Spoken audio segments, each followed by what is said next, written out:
মত প্রকাশের স্বাধীনতার কারণে সব গুজবকে আটকানো যাচ্ছে না, তবে গুজবে প্রভাবিত না হয়ে যাচাইয়ের আহ্বান তথ্য ও সম্প্রচার প্রতিমন্ত্রী মোহাম্মদ আলী আরাফাতের।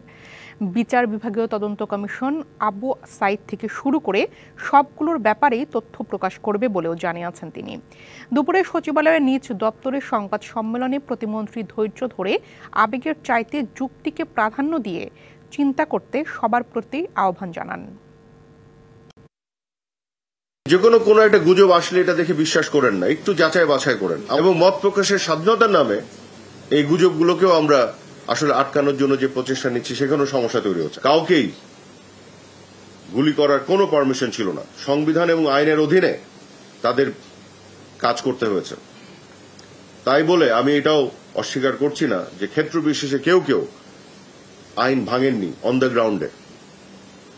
আমরা এটা তদন্ত করে তাদেরকেও বিচারের আওতায় আনবো।